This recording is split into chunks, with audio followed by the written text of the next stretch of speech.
Y bueno, vamos a caer al mundo de la inteligencia, la neurociencia, y bueno, va a haber actividades el próximo 28 de agosto y tenemos la suerte de tener con nosotros a la doctora Cecilia Calero del Instituto de Neurociencia, corregime si me equivoco, de la Universidad de Itela, ¿verdad?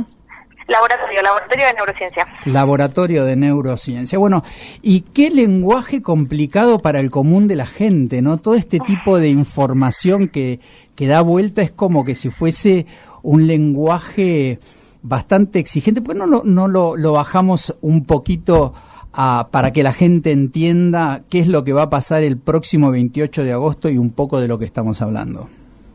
Bueno, muchas gracias por llamarte y por interesarte en esto. El martes que viene lo que va a pasar es que en estas jornadas para educadores nos convocaron a 2 investigadoras del Laboratorio de Neurociencia para que le contemos un poco de qué se trata hacer educación en los tiempos de neurociencia. De hecho, el título de mi charla juega un poco con esta idea de los nuevos tiempos que corren y qué cosas tenemos los que trabajamos del lado de la neuroeducación, pero que tenemos una pata un poco más apoyada en lo neuro, para contarle a la educación que nos parece que podemos llegar a aportar un pequeño granito de arena en esta actividad que es tan importante y tan fundamental para el desarrollo de los seres humanos.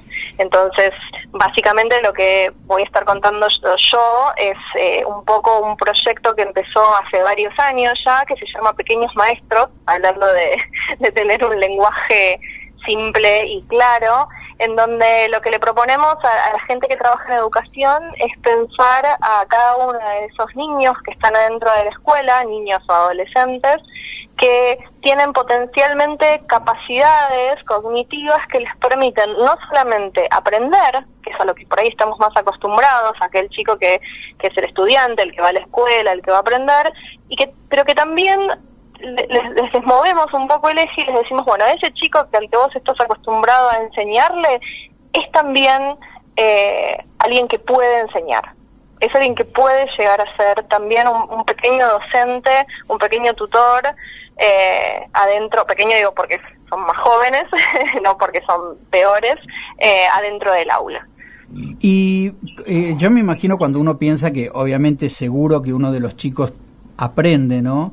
Pero sí. ¿Qué es lo que vos dirías que enseñan, o cómo se puede dentro, porque uno lo mete dentro de un contexto educativo, dentro de un colegio, dentro del sistema, por decirlo de alguna forma, ¿cómo eso funcionaría?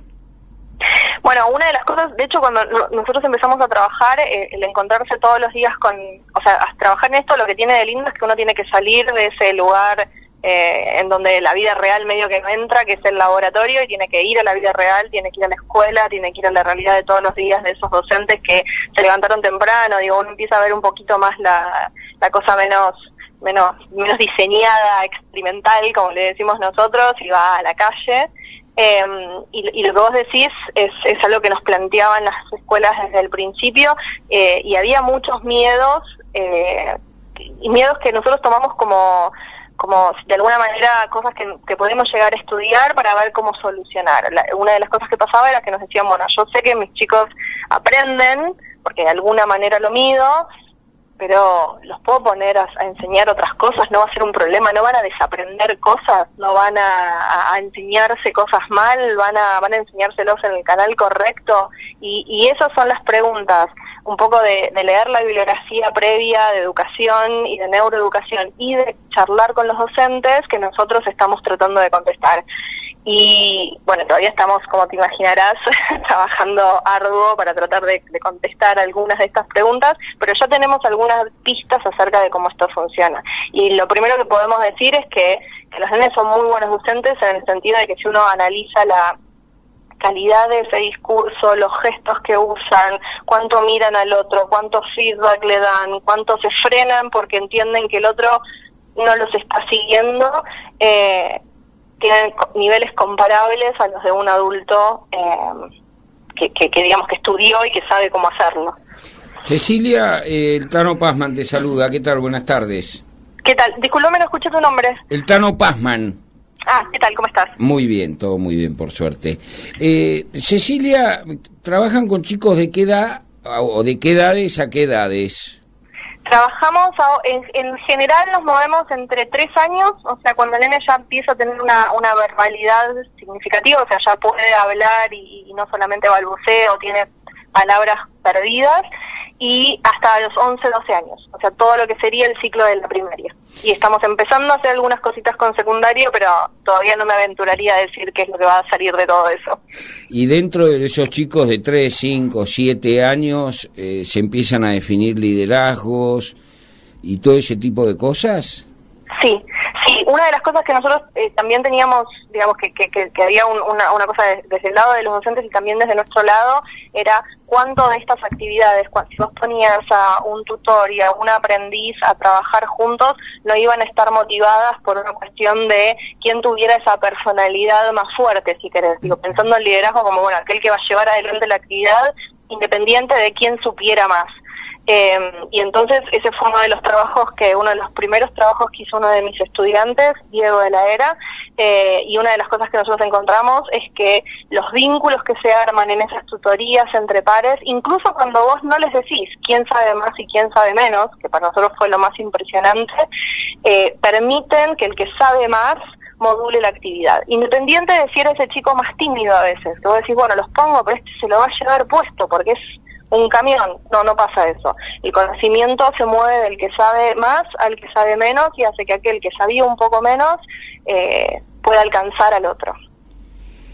Decime una cosa, Cecilia, ¿cómo es el fenómeno del laboratorio de neurociencias de la Universidad de Itela? Porque llama la atención, laboratorio, ¿no?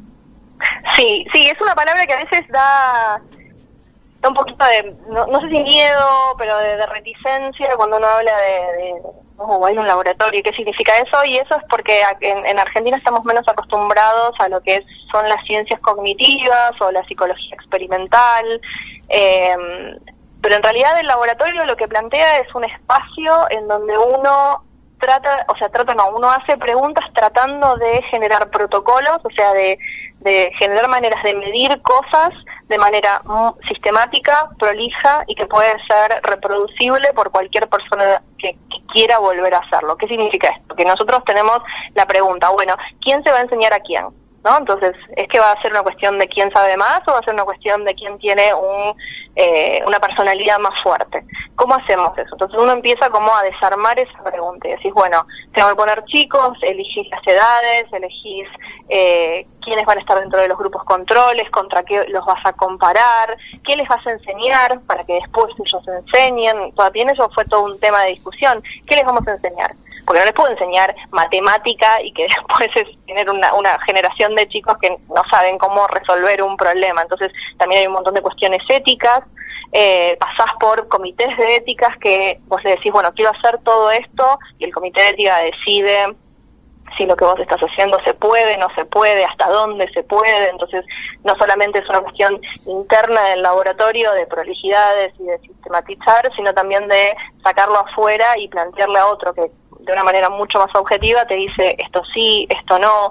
Creo que es un fenómeno que estaría buenísimo poder tener muchas más de estas conversaciones contando para desmitificar lo que significa trabajar en un laboratorio, en donde básicamente los chicos vienen, juegan, o nosotros vamos a una escuela, juegan, y de esos juegos que, si bien parecen juegos, están armados de manera muy sistemática, uno puede contestar preguntas científicas. ¿Cecilia? Sí. ¿Qué tal? Guadalupe te habla. Cecilia, ¿qué tal? Bien. Escúchame, esto es parecido a lo que es, hay varias escuelas, varias no, hay 2 o 3, es con pedagogía Waldorf. ¿Es un estilo? O sea, ¿o está orientado más o menos a eso? Sí, a ver, lo que tienen la mayoría de las cosas que hacemos en mi grupo de investigación es tomar ideas de cotidianas o cosas que uno cree que sabe o que parece que alguien aplicó y estaban buenas y probar si realmente funcionan. Entonces, esta idea, que claramente no es mía, y es bastante vieja, de que cuando uno enseña está aprendiendo. Esta cosa de que los chicos son capaces de transmitir información. La idea es decir, bueno, esto efectivamente es así o me parece a mí, o solamente depende del docente que vos pongas, y hay docentes que les funciona y docentes que no. Nosotros lo que hicimos fue un laburo bastante arduo de revisar para todas estas cosas, no solamente la bibliografía que viene de la neurociencia, que hay bastante poca dentro de este área, sino ir a áreas que sabían mucho más acerca de esto, como por ejemplo la educación como ciencias de la educación, y si volvés a los 70s, hubo un montón de intentos de ver si funcionaba o no la tutoría entre pares. Lo que nosotros tratamos es sistematizar esas cosas para que aquel docente que ya le sale solo, buenísimo, ¿se entiende? En todo caso siente como, bueno, lo que estaba haciendo está bueno y se siente más conforme y con mejor espalda para seguir adelante. Y para proponerle a aquel docente que por ahí no lo pensó, no se le ocurrió, no sabía cómo, lo probó una vez y no le funcionó, decirle, bueno, esto funciona en estas condiciones, con estos chicos, con estos temas y no con estos, cuando los chicos están motivados así y no asá, ¿se entiende? Sí, correcto, perfecto. Decime, hay una palabra que escuché por ahí que es la cronobiología humana. Sí. Digamos, este lindo término que ustedes estudian, sí. ¿nos la podés describir? Sí, y lo primero que tengo que hacer es nombrar a la otra investigadora que va a estar este martes, así incluso hago mucho más atractiva la propuesta, no solamente estoy yo claramente.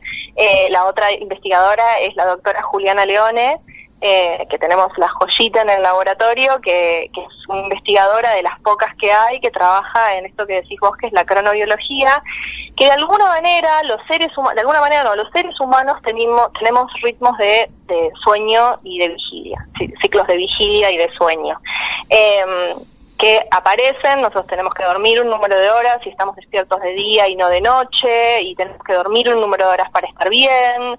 Y si viajamos de acá a España, vamos a tener algo que se llama jet lag, que significa que nuestro reloj interno estaba acostumbrado a que salía el sol a una hora, se apagaba a otra y nos íbamos a dormir, y de golpe me muevo y eso cambia y mi cuerpo tiene que reacostumbrarse. La cronobiología un poco estudia cómo funcionan estas cosas en los seres humanos. En particular, Juliana lo que hace es, entre otras cosas, estudiar qué pasa eso cuando uno le mete el componente de la escuela.